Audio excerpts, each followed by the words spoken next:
Greetings everyone, my name is Pavel Shtermach and today we will get into the top news of this day. Remember to like and subscribe to our channel because it is exactly your support that matters.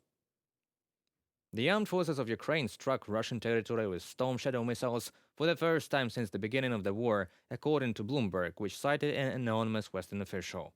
Russian military bloggers on Telegram also reported the strike. According to their information, between 10 and 12 missiles targeted the village of Mar'yino in Russia's Kursk region. Earlier, the governor of the Kursk region, Alexei Smirnov, stated that air defense systems had intercepted 2 missiles over the region without specifying their type. The Ukrainian military outlet Defense Express reported that the target of the strike could have been the historic Baryatinsky Manor, which, according to Ukrainian journalists, now allegedly houses a command post for Russian and North Korean joint forces. Videos shared on social media by eyewitnesses show an area resembling the groups in front of the manor, accompanied by a series of loud explosions.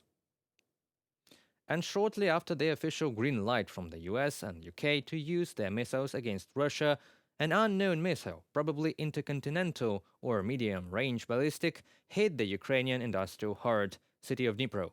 Analysts assume the RS-26 Rubezh missile could have been used. It is believed to include 6 independently guided warheads, each capable of hitting a separate target. The ICBM is primarily designed for nuclear strikes. RS-26 Rubezh is launched from a self-propelled 12x12 platform, has 3 stages, a launch weight of up to 50 tons and warhead weight of up to 1.3 tons, a flight range of up to 6,000 kilometers. Its circular error probability is up to 150 meters. In his address, President Zelensky stated that Putin is testing the West's endurance and response with such provocations.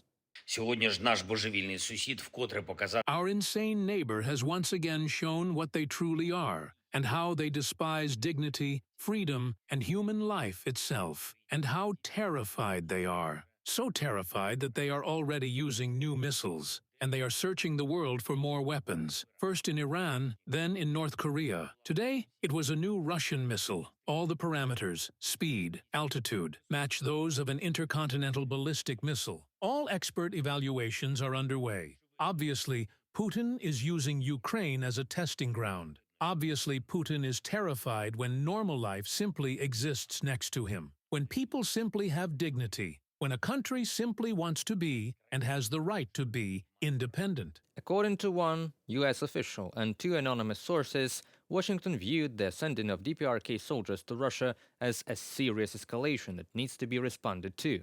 That is why the permission to use long-range weapons was a signal to North Korea that its military cooperation with Russia was unacceptable, as well as an attempt to prevent Russian troops from pushing the Ukrainian armed forces out of the Kursk region.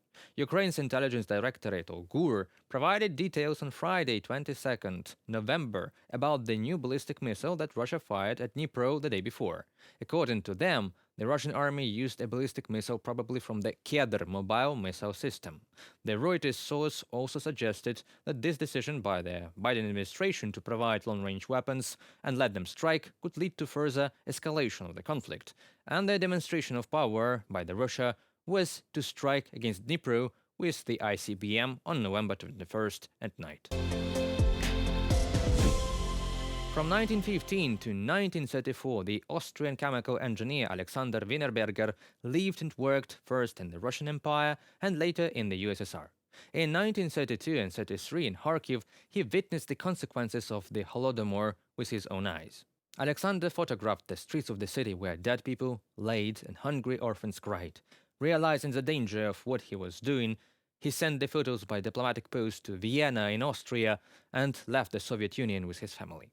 During the Second World War, the Vinbergers fled from the Nazi regime again, this time to Britain. The photographer Samara Pierce is Alexander's great-granddaughter, and in 2018 she came to Kharkiv and photographed the same streets as her great-grandfather. Her goal was to draw the world's attention to the Holodomor genocide. After the full-scale invasion, Samara came back to Ukraine to witness once again what the genocide of the Ukrainian people looks like. And they made a documentary about it. And when I asked him about the camera, he said, oh, it belonged to your great-grandfather. Take the camera and go and speak to your grandmother, and she will tell you the story of your great-grandfather. So I went to my grandmother's house and she started telling me this amazing story about how her father lived in the USSR and that he witnessed Holodomor. And this camera that I was given was the camera he used to photograph Holodomor. And this is all I knew. So I went to research and I spent 2 years trying to find information on Holodomor. I came to Ukraine multiple times in those 2 years because there was no English information. So I had to come here to find more information in Ukrainian. And then it was 2018. So I have a very good friend here he was ex-military before the war, and his grandmother survived Holodomor, so he let me meet her and interview her. Fantastic lady, still had so much happiness and laughter. And she told me her story of how she survived Holodomor. And then I started doing exhibitions with the Holodomor Museum. And it was with the Holodomor Museum and the fantastic team I've been working with. They came up with the idea of making a film where you can show the similarities between Holodomor and the current war, where they use food as a weapon. And I think this helps with people understanding that the propaganda about Ukraine is false, because Russia have had this narrative against Ukrainians for a very long time. The film Family Album was created and dubbed in 6 languages. On the Holodomor Memorial Days and throughout the next year, special screenings of Family Album will be held in dozens of countries on different continents, in embassies, cinemas, cultural centers, and as part of the Days of Ukrainian Cinema events. At the beginning of 2025, the film will appear on digital platforms of Ukrainian international broadcasting, including UATV English, so you will be able to watch it soon in your country. And more about the missile escalation from both sides, as well as significance of symbolism for the Russians in their strikes against Ukraine, we'll talk with Sergiy Sumlenny, Eastern Europe politics expert, founder of the European Resilience Initiative. Greetings, Mr. Sumlenny. Thank you for having invited me today. Thank you for coming. And my first question will be quite obvious about the missile escalation. Just a couple of days ago, we have heard about the Biden administration green light to use Western-made cruise missiles and ballistics against Russian targets. We have heard about an alleged strike on Russian and North Korean compound in Kursk Oblast. And on the night of November 21st, apparently, Russia, for the first time in the history of humanity, have used an intercontinental or medium-range ballistic missile with multiple warheads against a civilian city. What do you think about that? Well, first of all, we need to clean this situation from the propaganda aspects which Russia tries to add to our analysis. And I don't see that any strike by Storm Shadow missiles against targets in Kursk or Bryansk region would have changed something in the legal and fair uh, Ukrainian self-defense in accordance to the UN Charter. Look, from the Russian point of view, Ukraine strikes all the time Russian territory. Russians claim Zaporizhia, Donetsk regions, Kherson regions, or Crimea to be their own territory. And Ukraine strikes these regions regularly with the missiles. After that, the internationally accepted parts of Russia Federation, like Kursk region, are under Ukrainian legitimate and internationally legal attack using Western weapons since 3 months. Western tanks and Western IFVs are being used to legally occupy parts of Kursk region in accordance to UN Charter and right for self-defense. And that was not a reason for Russia to send additional missiles to Ukraine.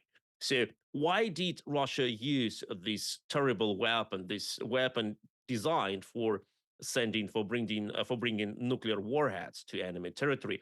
Why did Russia use this missile against a Ukrainian city? Once again, I need to stress that all previous attacks by Russia using cruise missiles or ballistic missiles against Ukrainian targets were absolutely illegal. But why did Russia use now this intercontinental or mid-range ballistic missile? I believe because the real addressee of Russia's statement is not Ukraine and not Kiev and not President Zelensky, but it's Washington and Berlin and other Western capitals, because Russia knows how to play the Western fear of nuclear confrontation, and Russia has deliberately used this missile, which is designed only and solely for one purpose, to bring nuclear warheads, to say, look, we can launch such things. What do you think about it? Maybe you better stop. And why Russia does it? Because I think Russia fears of its own defeat, and Russia tries to push now to the limit where the West will have so much fear that the West would stop supporting Ukraine. That's only Russia's hope. And maybe it was a symbolic act, an ill act, because on November 21st, Ukraine celebrates the anniversaries of both the Orange Revolution of 2004 and the Euromaidan 2014 revolution. Both of these events were to bring Ukraine out of the sphere of control of Russia and to support our European integration aspirations. Maybe it's their ill way of saying, look what you got if you want to leave us. Of course, for Russia, we know that symbolism of such attacks is something which they always think about. And they used to mass shell Ukraine on national holidays. And that brings like an additional feeling of success of the strike for them. But I would not say that it is like the most important reason or like the main reason for them to strike Dnipro with this missile. The important thing is, and what really makes sense for them, and all other things are just like dressings for these attacks, is they want to provide the West with a message which will make the West tremble, as they hope. And look, the messages by Putin and by Russia are not even pointed at Ukraine. In his long speech, Vladimir Putin has not addressed Ukrainian government at all, or the Ukrainian nation, compared to what he has done in February 22 when he was announcing his invasion of Ukraine.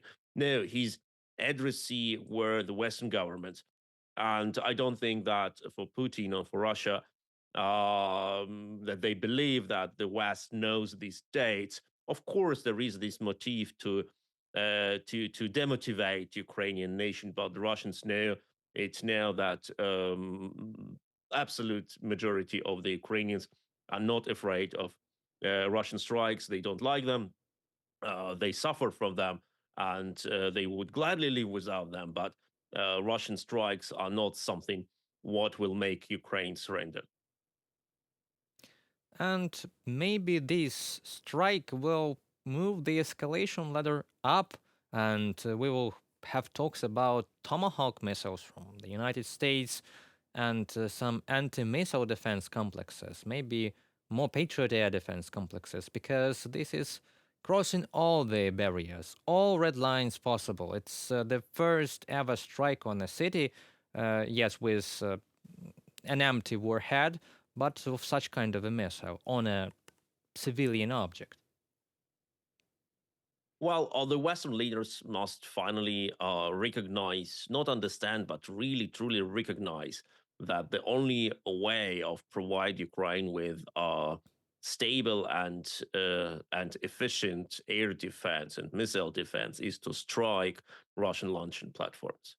And it's not only about protecting Ukraine; it's also protecting the territory of the Western countries, as Putin and Russia clearly pronounced Western targets, Western military bases, and Western cities as their targets. You cannot shoot down every missile, every projectile from the air. And for the case, if Russia suddenly decides to send a nuclear warhead, the chance of missing this warhead exists, and the risks of what happens if this warhead will be missed by an anti-missile, by an interceptor missile, are incredibly severe. So the only way to guarantee the protection of Ukrainian sky and the Western sky is to destroy Russia's launching capacities, to provide Ukraine with long-range missiles which can destroy Russian strategic bombers and strategic missiles, and that is the only way to remove this danger, because we see that there is no way to achieve any sort of compromise with Russia. Any attempt by the West to agree on something ended with another escalation started from Russia, because Russia knows that the Western politicians can be threatened, they can be blackmailed. That's what Russia is doing, and the only language Russia understands is the language of force and military capacities. If you can destroy these launching pads, you may be sure that these missiles will not be launched. As soon as you start talking, yeah, we don't want to cross Vladimir Putin's red lines, it is already the point when Putin understands, okay, I can act here without any problem, and I will not stop here, so I better act here where I have been effectively granted freedom.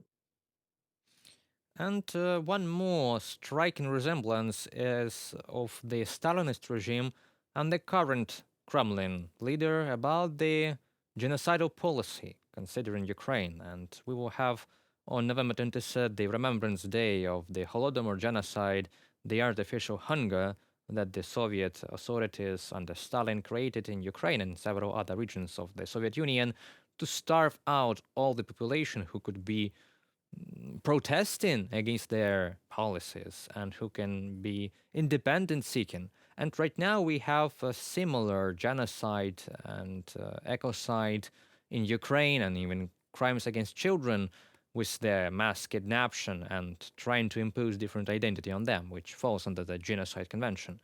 Why is that the Kremlin methods and the Kremlin goals do not change even almost in 100 years? While for both the Stalinist Soviet Union and Putin's Russia, the very existence of independent Ukrainian nation, or even of Ukrainian nation which understands its unique cultural and historical way, is a threat. So genocide is a logical answer for this dictatorship and for this totalitarian approach. And different forms of genocide are being taken, like Stalin focused on Holodomor, death by starvation, but also on purges, arrests of artists, historians, journalists, writers. Under later Soviet Union, there were KGB organized killings of Ukrainian poets and artists like Vasil Stus or Andriy Ivasyuk or Alina Gorska or others. And now under Vladimir Putin, the same country, the same Moscow, uses in other ways like kidnapping of children, mass removal of children, ecocide, but also hunts Ukrainian teachers, city mayors, writers, like we know the kidnapping of Volodymyr Vakulenko in Izum in 22, or mass killing of numerous Ukrainian city mayors during the first months of Russian occupation. And we know also that other ways of erasing Ukrainian identity are being imposed, like people don't get medical treatment on Russia-occupied territories as long as they don't present their newly achieved Russian passport, or people have not been saved from a flood in Kakhovka water reservoir destruction catastrophe when Russian army has destroyed the water reservoir dam. And in many villages, there are evidences that Russian troops rejected providing boats for people who were trying to save themselves on the roofs of their houses, as long as they didn't present them their Russian passports. So they left Ukrainians to die. It's an approach which we see is the same since over 100 of years. and it takes slightly different forms, but the goal is the same: to erase the Ukrainian nation and to totally digest, totally reprogram the mentality of those who remain. Yes, indeed, the changing of identity, kidnapping of children, forceful displacement or murder of a certain ethnicity or a nation falls under the Genocide Convention, the crime of genocide, and I hope that in the years to come, the world will recognize and study these crimes. Maybe you have some more final remarks on our interview you want to make, and we will finalize it. Well, the biggest problem in this war is that the final goal, the Ukrainian victory, which includes not only restoring of territorial control over the full size of the country, but also stable elimination of a threat, of a military threat, like Russian military capacities of striking Ukraine for the next years.